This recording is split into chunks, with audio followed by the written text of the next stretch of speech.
Good morning, I'm Harley Schlanger from the LaRouche Organization with your daily video update for April 19th, 2024.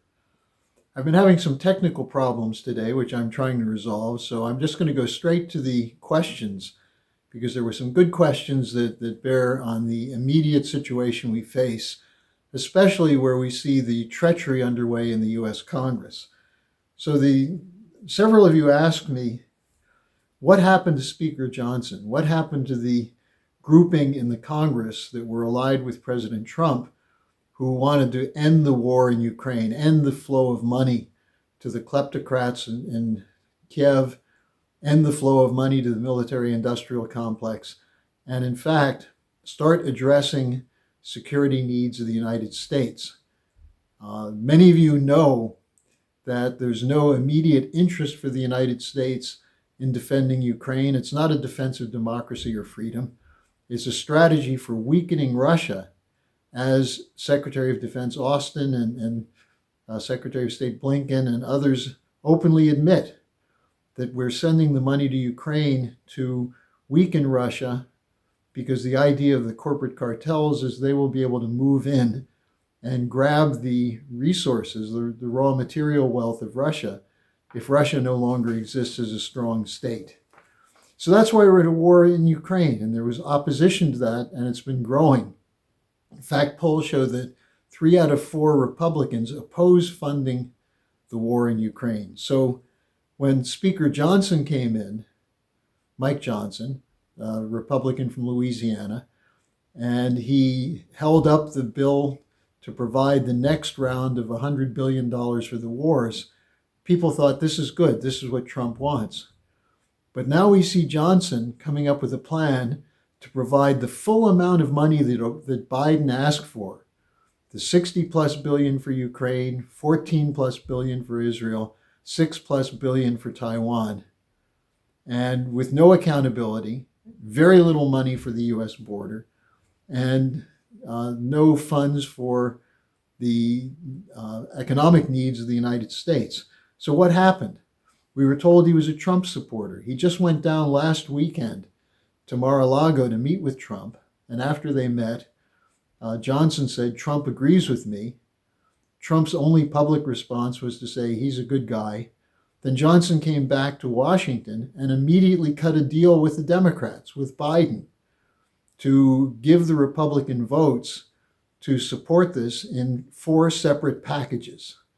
And he did it that way because he knew the Republicans would support Israel, along with the Democrats, and that enough of the Republicans would support the Ukraine funding with virtually all of the Democrats, so it looked as though this was a done deal.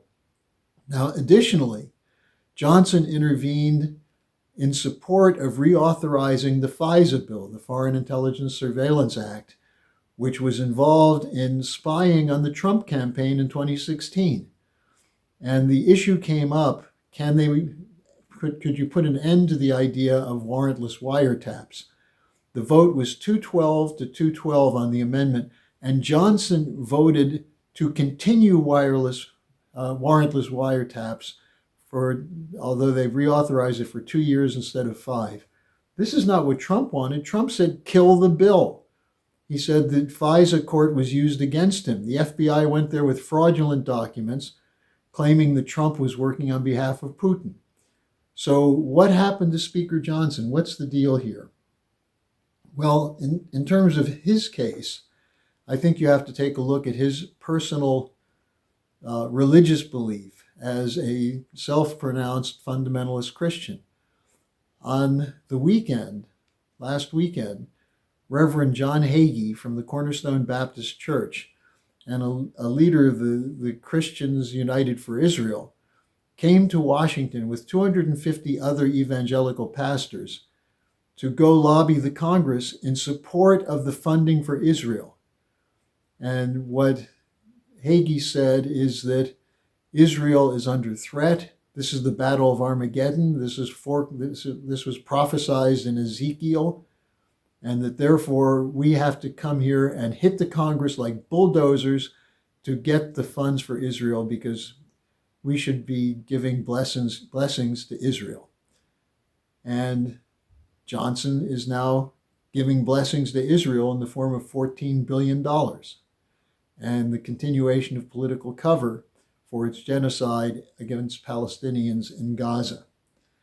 Now, the question then becomes, will people like Marjorie Taylor Greene and Tom Massey, representative from Republican from Kentucky, will they stand up on behalf of Trump and MAGA against this capitulation by Johnson? Now, if they do, and they put in a motion to remove Johnson as Speaker, you know what's going to happen? The Democrats are going to cross the aisle to vote for Johnson. So you can see how it's been orchestrated to have a bipartisan push for more war. Who benefits from this? This is the policy of the military-industrial financial complex. That's who's calling the shots.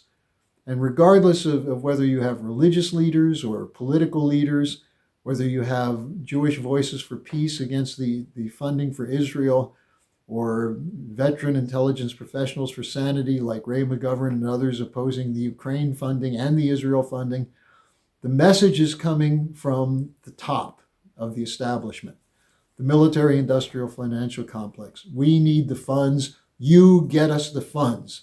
And Johnson's going to deliver the funds. Will there be a fight from MAGA? That's the real question. How will the MAGA base respond to this treachery? Well, that's why we have to go to the level of principles and an understanding of history. Who's pulling the strings and who are the string pullers? Or whose strings are being pulled, I should say. Now, this brings me to a question from RJ, who's someone I've talked to before, communicated with before. And he said that in his view, both parties are controlled, the Republicans from Israel, the Democrats from London. And he said, is it fair to conclude that the U.S. has become a colonized nation? I wouldn't say a colonized nation. I would say that the instruments of government and military power of the United States are being used on behalf of the colonizers. That is, that the international banks, like the IMF and the World Bank, the global central banks like the Federal Reserve, the Bank of England, and so on, that the raw material cartels, the companies like BlackRock and Vanguard, they're the ones pulling the strings. And they're pulling the strings to sustain the unipolar order. That is the idea that the United States is calling the shots for the world.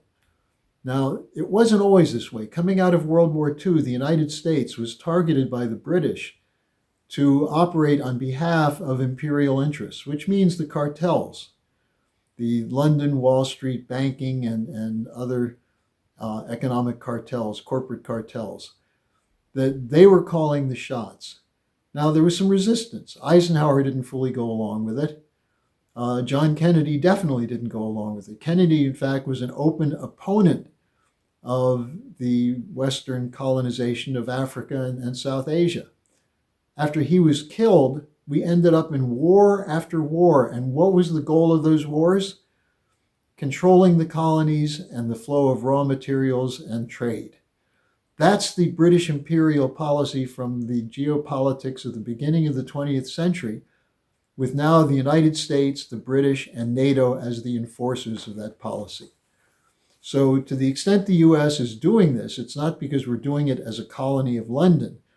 The U.S. has become, in a sense, an equal partner, but certainly an enforcer of the approach, the ideological approach of the colonizers, from the City of London and Wall Street. And why are we in these wars? Because nations are threatening to break from under the control of the empire. We see the global south rising up. We see in West Africa governments kicking out the French troops, telling the U.S. that the U.S. has to leave. We see this emerging with the BRICS, the potential for an alternative credit system based on real physical goods and trade in national currencies away from the dollar. Now, does that mean that the U.S. and the dollar is the enemy of the world? Well, that's how we're acting. We're acting on behalf of private special interests against the interests of billions of people whose governments have been forced to knuckle under to the demands of the looters and the swindlers and the speculators. So the question is, how do you address this? You get the American people to understand the actual history so that we become a nation in the image of the anti-colonial founding fathers who saw the purpose of forming a new government on this continent as a way of taking power away from the British Empire. And instead, we've morphed into a kind of British Empire under the idea of a unipolar world. The world is not going to be unipolar much longer. The US cannot afford to sustain an empire.